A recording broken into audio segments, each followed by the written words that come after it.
Dame, je n'écrirai rien sur ce film, c'est une merde. Juré numéro 2, donc c'est très simple, hein, le pitch, je vais le faire. Donc c'est un homme qui se retrouve juré dans un procès criminel aux États-Unis, et au cours de ce procès, il se rend compte qu'il a peut-être quelque chose à voir avec la mort qui est jugée lors de ce procès. Est-ce que tu es d'accord avec ce pitch?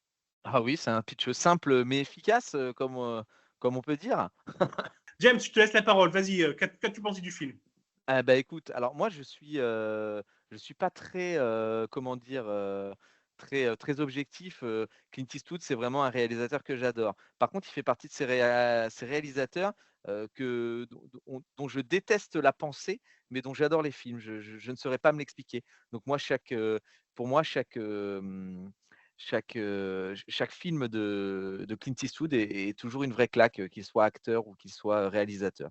Donc voilà, donc non, moi bien évidemment, j'ai adoré le film, j'ai adoré surtout le jeu des acteurs, et notamment celui du personnage, principal, hein, Nicolas Hoult, qu'on retrouvera très prochainement à l'affiche, du nouveau film Superman, de James Gunn.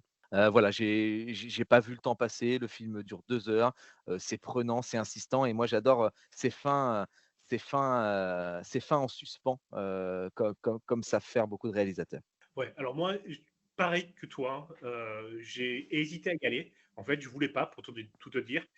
Autant je connais les qualités de réalisateur de Clint Eastwood, autant ses idées sentent de temps en temps mauvais.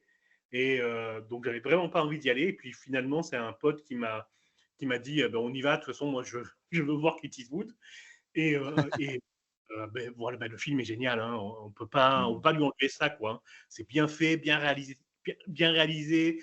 Les acteurs sont tous excellents. Il y a Nicolas Hoult, tu l'as dit. Il y a aussi Kiefer Sutherland, J.K. Simmons, Tony Collette qui est Toni génial. Elle joue Collette, ouais, le joueur. Oh, t'as envie de la suivre jusqu'au bout du monde, quoi. Elle est c'est géniale. ça. Et ouais, le film est bien, quoi. Le film est bien. Tu vois pas le temps passer. Tu t'assois, t'es pris par l'histoire. T'as envie qu'il s'en sorte, même si c'est un connard, quoi. Et c'est ça le truc du film, c'est que c'est pas si un connard que ça Beh, au on ne sait final. pas, on ne sait pas. C'est ça, c'est qu'au final, l'épée est toujours, suspendue, au-dessus de sa tête, mais comme notre tête. On nous le présente, voilà, comme tu dis, comme un connard, mais à côté de ça, comme un nouveau père de famille, aimant, voilà, enfin aimant et surtout très attentionné. Enfin, ça il fait un peu, le profil type de l'homme parfait et du père de famille, parfait que tout le monde rêverait d'être ou rêverait d'avoir dans sa vie. Et à côté de ça, il traîne quand même une histoire, on ne sait pas d'ailleurs, ce qu'il traîne comme histoire, mais en tout cas, l'ombre d'une histoire, traîne derrière lui et peut nous faire penser à une toute autre personne. Ouais, et c'est un peu le négatif du mec qui est accusé du meurtre de sa petite amie. Donc c'est Voilà, ça, c'est le sujet du procès. Donc le mec qui est accusé, donc c'est un ancien dealer qui se range des voitures, on va dire, qui aspire à une vie meilleure. Et en face de lui, donc il y a le juré, Justin Kemp, joué par Nicolas Hoult, pardon. Et lui, c'est l'inverse. Donc lui, il a eu une vie un petit peu c'est éthique, chaotique. Il a été alcoolique, etc. Il veut lui aussi une vie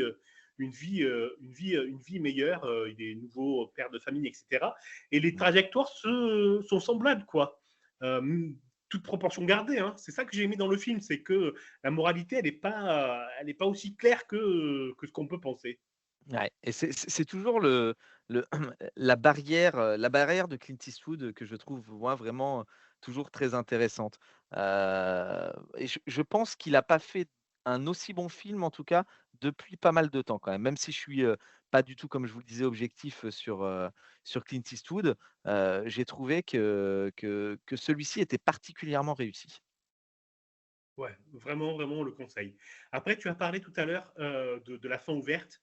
Alors moi, j'avoue que la fin ouverte, ça m'a extrêmement frustré Ouais. lorsque j'étais assis au cinéma.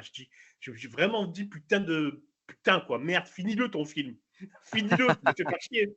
Ça m'a vraiment, vraiment énervé. Alors je comprends, hein, qu'on puisse avoir envie de temps en temps d'être dans l'expectative. Ça donne, comme tu l'as dit, une force au film, hein.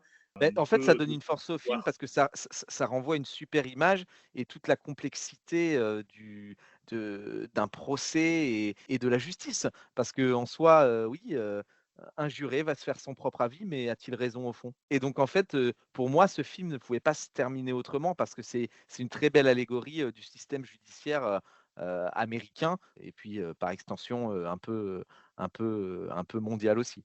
Ouais, bah, tu as tout dit. Mais je reste quand même sur ma frustration de fin. J'aurais aimé que l'histoire se termine et qu'on me donne une fin concrète. Et Ça donc enlève rien au film, hein. si tu devais t'imaginer une fin, quelle serait-elle? Pour voir si nos auditeurs ont la même fin que toi. Bah, il va être dans de sales draps. Ouais, OK, voilà, pour pas trop en dévoiler. On vous laissera vous faire votre propre avis. Autre chose à dire sur Ouais. ce film? Non, sinon, allez le voir. Il vaut vraiment le coup. Ceci est un extrait de Et alors? Toute l'actualité culturelle, ou presque. Écoutez l'intégralité de l'émission disponible sur toutes les plateformes de streaming audio ou sur notre site internet lanuitdudimanche.fr. Merci.